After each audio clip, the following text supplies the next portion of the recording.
नंतर आपण जातोय धुळ्यामध्ये. जिल्ह्यासह संपूर्ण उत्तर महाराष्ट्रात दिवसागणिक थंडीचा कडाका वाढू लागलाय.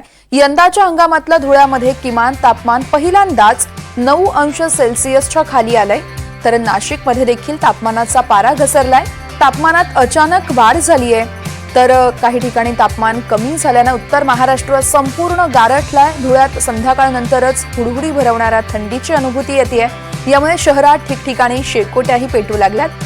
तसेच उबदार कपडे विक्रेते देखील जिल्ह्यात दाखल झाल्यात. नागरिकांची उबदार कपडे घेण्यासाठी गर्दी होते आणि या संदर्भात आढावा घेतलाय आमचे प्रतिनिधी नागिंद मोरे यांनी. आपण पाहूया. धुळे जिल्ह्यासह संपूर्ण उत्तर महाराष्ट्रामध्ये थंडीचा कडाका हा आता सध्या जाणवू लागलेला आहे. आपण जर पाहिलं तर उत्तर महाराष्ट्रासह धुळे जिल्ह्यामध्ये देखील थंडीचा कडाका आता यंदा वाढू लागला आहे. यंदाच्या हंगामातील धुळे जिल्ह्यातील किमान तापमान पहिल्यांदाच 9 अंश सेल्सिअस खाली आले आहे. तर उत्तर महाराष्ट्रातील असलेल्या नाशिक जिल्ह्यामध्ये देखील तापमानाचा पारा हा घसरलेला आहे. नाशिक जिल्ह्यामध्ये देखील 9 अंश सेल्सिअस इतके नोंद करण्यात आली होती. तर इतर उत्तर महाराष्ट्रातील इतर जिल्हे जे आहे त्यांच्यामध्ये देखील 10 अंश सेल्सिअस तसेच 11 अंश सेल्सिअस इतका तापमानाचा पारा हा खाली आलेला होता.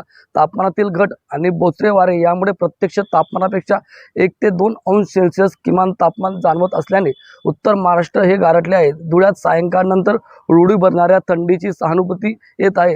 यामुळे शहरात ठिकठिकाणी आता शेकोट्या पेटू लागले आहे. डिसेंबरच्या पहिल्या आठवड्यात कडाक्याची थंडी वाढण्याची देखील शक्यता हवामान विभागाच्या वतीने वर्तवण्यात आली आहे. त्यामुळे येणाऱ्या काळामध्ये संपूर्ण उत्तर महाराष्ट्रासह महाराष्ट्रातील अनेक जिल्ह्यांमध्ये कडाक्याची थंडी देखील आता सध्या जाणवणार आहे.